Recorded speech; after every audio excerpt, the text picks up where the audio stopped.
Hi guys, and welcome to the horror room. So it's been a while since we've done a pickup video. I'm sorry. I wish I could do them all the time, but until you guys start sending me some moolah. No, I'm just kidding. But I did manage to find some cool stuff, so I was like, you know what? I'm gonna build it up a little bit, and I'm gonna present it to you guys as I do.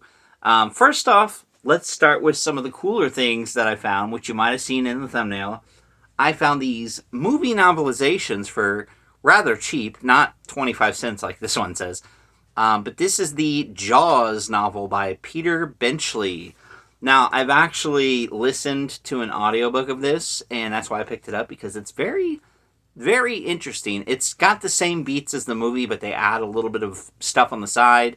There's like a mafia plot, kind of, with the mayor, and there's like a I think it's Brody. Was it Brody is the main guy? I can't remember off the top of my head, but the main guy's wife ends up cheating on him with Hooper.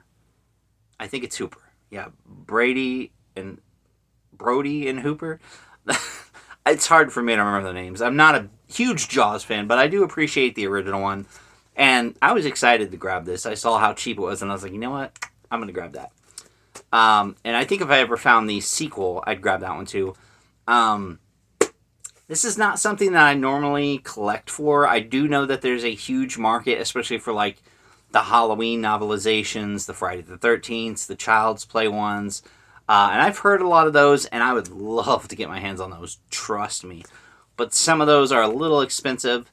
One of the ones that I was looking for in particular, they didn't have, and that was the Monkey Shines novel. Because as you know, I watched that and I was like, hey, I should check the book out if it's anything like the movie. So yeah, I might start keeping my eyes out for a couple movie tie-in novels. And speaking of which, I got this one. I got Thinner. This is a movie that gets a lot of hate, but I think it was pretty cool. So I'm kind of interested to see how the novel takes it. And also, this is back when Stephen King was writing as Richard Bachman. If you don't know, he wrote a couple stories under that name, including the Long Walk, which is a really good book. Not necessarily horror. And then he would later write The Dark Half, which was kind of inspired by Richard Bachman and Stephen King, because he always considered Richard Bachman the dark half. Yeah, so good stuff, and that's another book I'd like to get. There's a lot of good Stephen King books. Obviously, I don't want to get like It or anything huge like that, but Carrie, Christine, those would be fun ones to get, as long as they're like the little paperback ones. So yeah, I got those. And then I went to Disc Replay and found some cheap movies. Now this one was a little sparse compared to the last time I went to one. So I didn't find a lot of horror and nothing too crazy. I actually bought a movie that's not horror, so that's not on here. But I did get this movie, and you're going to judge me. It's Alone in the Dark. Now, I don't have any clue about the video game franchise. I know this is kind of like the precursor to Resident Evil. But the reason I bought this is it's directed by Uwe Ball, who also directed the House of the Dead movie, which is notoriously bad. And I was thinking of checking out a lot of his movies and maybe doing reviews for a whole month. So yeah, stay tuned, I guess, for that whenever the hell I decide to do it. Hi, Kissy. My cat. Oh, sorry. Next, we have another movie that I technically already own, but just like the Dawn of the Dead and Land of the Dead 2-pack, I have them together, and that's Resident Evil and Resident Evil Apocalypse. The only two Resident Evil movies I kind of enjoy because I saw them in theaters. I did see the third one, but that's kind of where I started noping out. So I got Resident Evil Apocalypse, the special edition. It's 2 discs. It's got commentary and all that crap. Deleted scenes, outtakes, Resident Evil Reanimated, a 6-part making of, Game Babes, Symphony of Evil. Yeah. So it's got a lot of cool stuff. The only thing that could make this cooler is if it had the soundtrack. That's another good memory. A lot of those early horror movies like Freddy vs. Jason, Resident Evil Apocalypse, they had really cool soundtracks. I know Scream had some good soundtracks for the first 2 films at least. The Crow. Next, here's an odd one, because you're going to be like, wait a minute. You own that. I know you own that. Child's Play 2. Yeah, I own this. Now, normally, I wouldn't blink twice at this. I'd just go, huh? But it surprised me because I'm like, this is a good movie. Why is this here? And I was like, maybe the disc is all scratched up because 9 times out of 10, these places don't check a lot of that stuff. Or they don't really care. But when I opened it up, I saw this. And I was like, wait, does my copy have that? I should probably check that on. You know what? I'm going to. We're going to check it right now, live. Hold on. Let me get that. If I can get it out of here. So yeah, it's the same. I don't want to mix these up. This is my copy. This is this. Oh, it's got these tabs. Maybe I should switch cases. So yeah. Actually, I might just do that. I might just keep. I don't know. It don't matter. So yeah, this one I'm gonna get rid of this one actually. Sorry, I hate those tabs. You know what I mean? Those tabs are awful. So I'm going to swap the discs out. They're both widescreen, so it doesn't matter. And I'm going to give the one with the tabs to somebody. Probably a friend of mine who doesn't have it. He can rip the tabs off if he wants. Anyways, so this version has this booklet, which, no big deal. It's just got the chapter select list, which, that's pretty standard for a DVD. But what struck me as odd is this image on the back, which looks to be licensed by the movie, but this is not Andy. Or at least if it is, it's like a really, really younger version. Maybe it's like a stunt double. But tell me in the comments, do you know where this photo is from? Because if it's from Child's Play 2, I've never seen it. And normally I wouldn't buy a movie that I own just for something simple like that. The only other example I can think of is I have a special edition of Halloween that had like a Loomis and Nurse Marion like postcard in it, and it looked like they were laughing. So I thought that was worth, spending like $4 or $5 that I bought it for. This was way cheaper. This was like $2. Plus, it's Child's Play 2. Nobody's going to complain about getting a really good Chucky movie. Maybe that they don't have the first one with it, but, Now we're on to the last 3 items, which are really good. And this one I am super excited for because it's a new VHS movie to add to the collection. Now, it's definitely going to be harder to get the first and second movie. Not so much the third and fourth, but I'm not worried about those. But this is definitely one that I remember seeing a lot at the rental stores. The cover is very misleading. That's Silent Night, Deadly Night, Part 5, The Toy Maker. Now, I've heard this one is notoriously weird. It's got, what's his name? Is it Don Rickles? I can't. Let me see if these names on here. No, Mickey Rooney. What? Don Rickles? What the hell? Yeah, Mickey Rooney's in this movie, but this is still sealed. So yeah, you're watching history right here. A terrible history for all those sealed collectors, but I don't do that. So, ooh, that is clean. Silent Night, Deadly Night 5. It's got this dumb price sticker, which that was underneath. Oh, so this might be resealed. Actually, yeah, this has to be resealed. It was backwards. I can't really see the tape behind the sticker, but it should be fine. Now, that's the only thing. I know that's the label, but I don't know if it had a side label. I mean, wouldn't surprise me if it didn't. It's live home video. That doesn't sound like a big company. So they probably did it to, cut corners, cut costs. But in any case, I'm really glad to own this. I didn't even pay that much for it compared to eBay prices. And not last, there's two things left. Next, I have a new Puppet Master figure. I have Pinhead and I have Torch.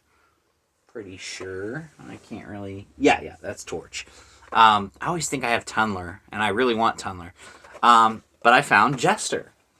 And I used to have the Jester from the McFarlane re-releases that they did.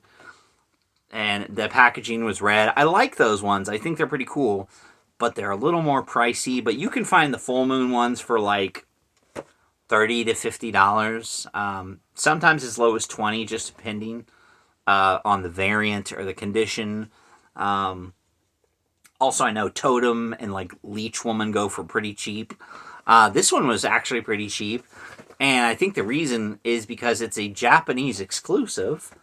And it says Cars of Jester from Cars of Puppet Master. It sounds like an Irish word, Cars. But yeah, his outfit's pretty cool. It's not really one that he wears in the movies, but it's close enough. Or actually, it might be from Cars. I got the tape right there. Let me look at it. Kind of. The sleeves on this Jester, though, are like dark blue squares with a red sleeve, so they didn't get that right. But, you know, everything else they got right. But yeah, Jester's always been one of my favorite characters, so glad to add him to the collection. I still need to get Puppet Master 5, I think. No, I got 5. I need 4. And then last but not least, I found another of the Clive Barker's Tortured Souls figures. And I have most of them.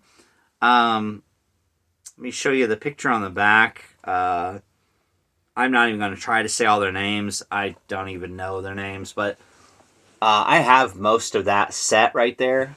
Not sure if you guys can see it very well. The glare. There we go. But I got this one. Her name is Lucidic probably. Now, I've seen these in the past in the packaging, and the price was always a little higher than I wanted to pay, but this one I found for a pretty reasonable amount. And I didn't know, I thought this was just like part of the packaging, but I guess this is a miniature comic book or something. And I have most of these loose anyway, so I'm going to open this. So yeah, it's like Christmas. A little late, but you know, whatever. Let me get in there. Try not to cut the comic book, because I've never seen the comic book, so I want to take a peek at that. And it's like part of an ongoing story, so that's the only part that sucks, is I won't be able to enjoy the rest of it unless I like read it online or something. Maybe they released this as like a graphic novel. I mean, they could have. Oh, no, what? Oh, okay. I was like, is this a poster? So it opens up, you know, 6 Destinies, Book 3, The Avenger. I won't be there to see you suffer in hell. It's not a graphic novel. I thought it was a graphic novel. It's literally a book. So it's just text. So it's a little less exciting than I was thinking. Maybe I'll read it someday, but like I said, without the context of the other ones, it's going to be kind of odd. So I'm going to put this with my comics. But ooh, I'm excited to see this. I miss the old McFarlane figures. They don't. Yeah, this is just a back insert. They used to come with like posters and stuff. Oh boy, I'm gonna be making a huge mess of plastic in here. Now the only other thing that I don't like about a lot of these figures is there's a lot of small parts that can be easily lost, or you know, just kind of tangle up on one another. Like my shelf over there, So many damn chains. They're always getting stuck on each other or something. So here's some more that I have to add to there. I don't even know where I'm going to put her. I have to figure that out. I might have to move Freddy or something.